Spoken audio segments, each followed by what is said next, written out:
Olá, meus queridos, tudo jóia? Eu estava resistindo a trabalhar no meio das férias, mas os recentes acontecimentos políticos no Brasil me forçaram a vir aqui, não para explicar alguma coisa para vocês, mas para eu tentar processar tudo o que aconteceu dentro de mim. Então, eu vou ser muito sincera.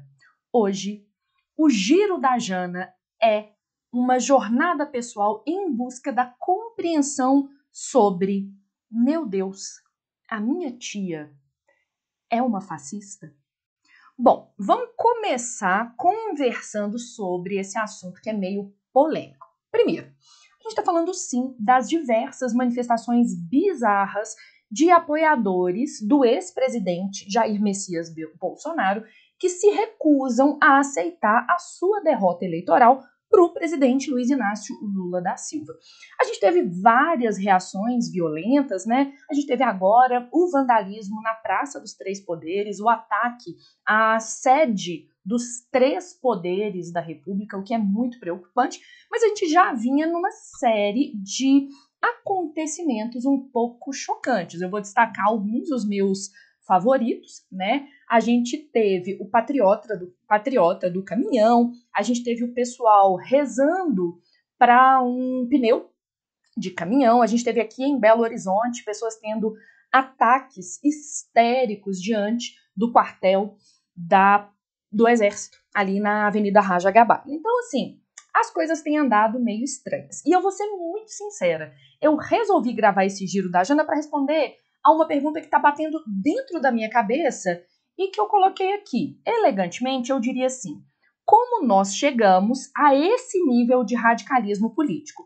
Na verdade, minha pergunta é: como é que a gente enlouqueceu? E eu trouxe algumas indicações que são indicações para vocês, mas que são também indicações para mim. Primeira coisa que eu acho que a gente tinha que fazer, e que é o que eu estou fazendo, a minha jornada, no final das contas, é tentar entender psicologicamente o que está acontecendo. E aí eu fui procurar fontes em duas áreas da psicologia. Eu vou colocar aqui, se vocês quiserem dar uma olhada, a psicologia social, que é a psicologia dos grupos, e a psicologia política.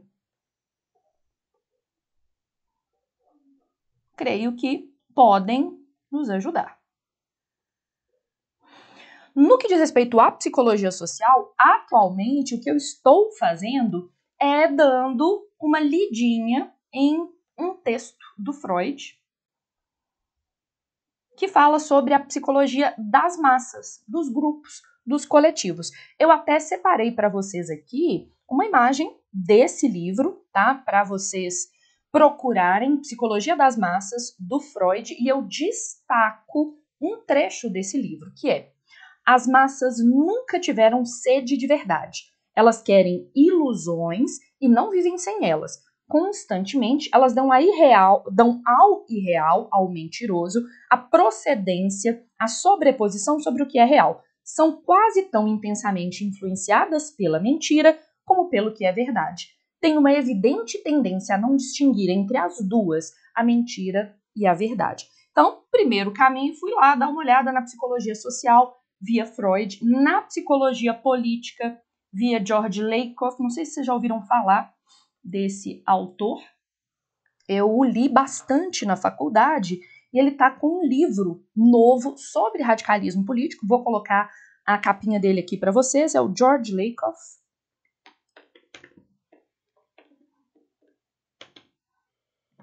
Só que, eu vou ser muito sincera, eu não acho que tenha sido traduzido para o português, tá? Que é esse livro aqui, o Política Moral, ou Política da Moral. Deixa eu colocar aqui a imagem para vocês, em que ele opõe, né, o pensamento liberal e o pensamento conservador, e fala, entre outras coisas, da radicalização política nos Estados Unidos, que se traduz no Brasil também, né? É só a gente pensar que a gente acabou tendo o nosso próprio Capitólio, uma versão tupiniquim do Capitólio, não é mesmo? Bom, Mas, conversando sobre psicologia, eu comecei a pensar como que os psicólogos brasileiros... Espera aí que eu vou mexer no áudio. Então, ó, gente, eu tô achando meu áudio muito alto, dei uma diminuída nele.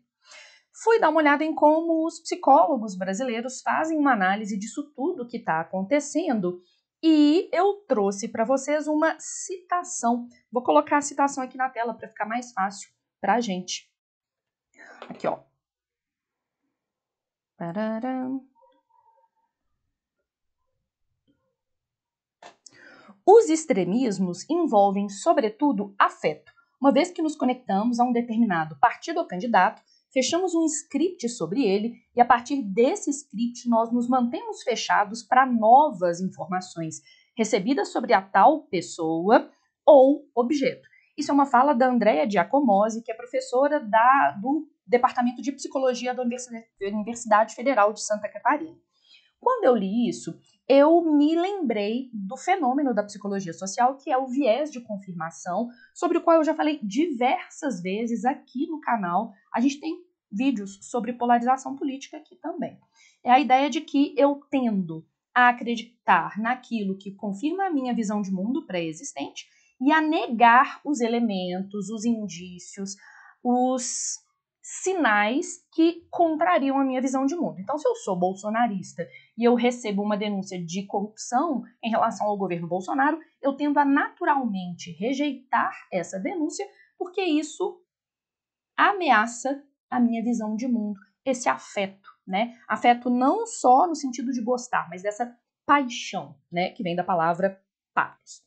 E uma das coisas que mais me encantaram como análise nos últimos tempos foi a apresentação do meu podcast favorito de política, que é o Medo e Delírio em Brasília, e o último episódio do Medo e Delírio em Brasília, que saiu agora nesta semana, fala sobre como se construiu a radicalização desses elementos. Como é que aquela sua tia simpática do interior pegou um ônibus, foi até Brasília e subiu em cima da mesa do Alexandre de Moraes. Como que isso aconteceu? A partir de uma série de discursos extremistas. Por exemplo, a luta do bem contra o mal não é apenas a esquerda contra a direita, é o bem contra o mal. Somos um país só, somos a maioria tem que subjugar a minoria. Então, outra indicação, além do Freud, com a psicologia das massas, e o George Lakoff com a moral da política, eu indicaria também o último episódio do podcast Medo e Delírio em Brasília, que é o meu podcast de política favorito. Vocês vão ver que não é um podcast muito normal, muito sério, não. Vocês vão entender por que eu amo esse podcast, tá? Então, Medo e Delírio em Brasília. Tá? Se vocês quiserem, para facilitar, já vou até identificar aqui o episódio, estou abrindo meu Spotify, o que eu acho sempre muito íntimo, não é mesmo? Então, estou abrindo aqui para vocês. O último episódio disponível é sobre os dias 4 a 9 de janeiro de 2023. Eles vão fazendo, né, dia a dia. Fizeram do governo Bolsonaro e estão fazendo agora do governo Lula da Silva.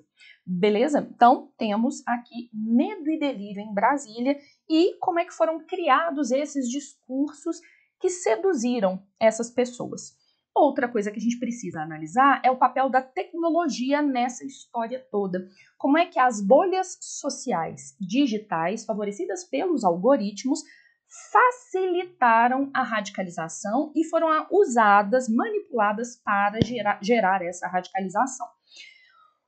O aspecto da tecnologia já apareceu várias vezes aqui no canal, tem os meus favoritos, vou colocar aqui as indicações. Eu indicaria, por exemplo, O Dilema das Redes, né? O Dilema das Redes é um documentário disponível na Netflix que fala sobre essas bolhas sociais digitais, a manipulação a partir dos algoritmos e principalmente o Privacidade Hackeada, gente. Eu acho que é uma boa indicação para vocês, porque o Privacidade Hackeada fala exatamente de como os algoritmos das redes sociais foram utilizados para radicalizar a população norte-americana, como isso se refletiu nas eleições norte-americanas, E óbvio, isso aconteceu praticamente igual no Brasil. Beleza. Além deste aspecto, eu acho que a gente tem que pensar também no aspecto do acolhimento, do aspecto da coesão.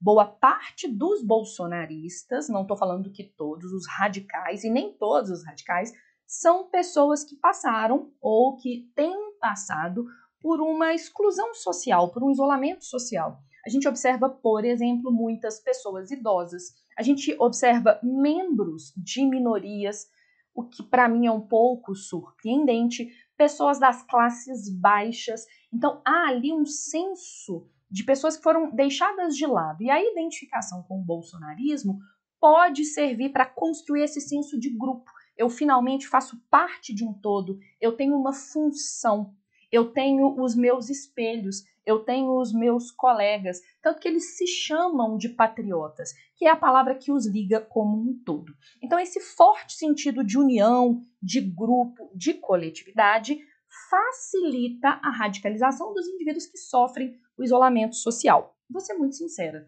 eu tenho um conhecido, não vou falar mais nada além disso para não expor ninguém, que se entregou ao radicalismo político nos últimos anos, e eu não creio que é coincidência que é um indivíduo que tem uma história de vida muito difícil, que levou ao seu isolamento dentro do grupo de amigos, e o discurso patriótico é o discurso a partir do qual ele se sente útil, ele se sente acolhido, né? E eu trouxe para vocês, né, o conceito de viés de grupo, vou colocar aqui, e uma citação muito boa para entender a noção de viés de grupo.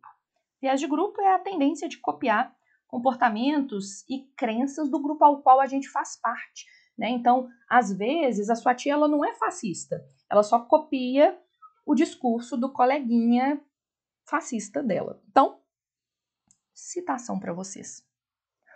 Os grupos se tornam mais coesos a partir de ameaças externas, que podem ser reais ou imaginárias, como o comunismo, por exemplo.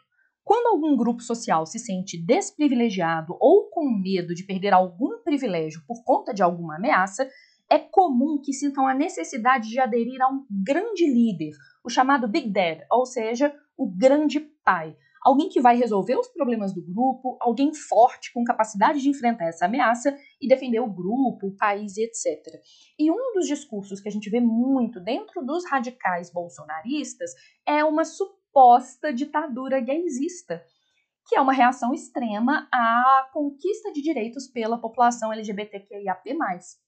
Quando, por exemplo, grupos sem teto, sem terra, o movimento negro brasileiro, o movimento feminista, tem avanços, alguns grupos, a classe média, por exemplo, se sente ameaçada. O homem cis, branco, heterossexual se sente diminuído, ameaçado na sua posição de poder. E isso pode facilitar com que haja uma adesão a esses discursos excessivos, exacerbados. E aí, eu queria até mostrar para vocês, eu não ia fazer isso não, mas eu lembrei de um print que eu tenho aqui no meu celular, de uma tretinha que andou rolando nas redes sociais.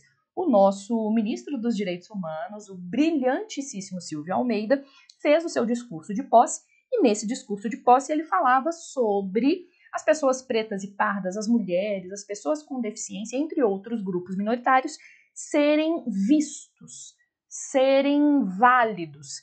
E aí, numa das publicações, uma pessoa fez esse comentário. Eu vou tentar tampar o nome da pessoa. Ai, meu Deus, como é que eu vou fazer isso ao vivo? Eu vou riscar o nome da pessoa. Que beleza. Vamos riscar o nome dessa pessoa aqui. Diante desse discurso, esse usuário do Instagram resolveu fazer esta resposta. Engraçado, homens brancos, heterossexuais, ricos, não existem e não são importantes para vocês? Acho que o que não deveria existir é essa separação. Independente de cor, gênero e classe social, todos existem e devem ser importantes para o governo. Todo cidadão deve ser importante para o governo, E a isso, a Andrea Werner, que historicamente está ligada à luta pelo direito das pessoas com deficiência, respondeu: sinto a sua dor de homem branco, heterossexual e rico, você não está só. É isso. Então, esses grupos historicamente privilegiados podem estar se sentindo ameaçados com a conquista de direitos por outros grupos. E aí, eu vou encerrar esse vídeo com a listinha das coisas que eu vou ler e assistir, e algumas delas reassistir, para entender toda essa bagunça que virou o Brasil.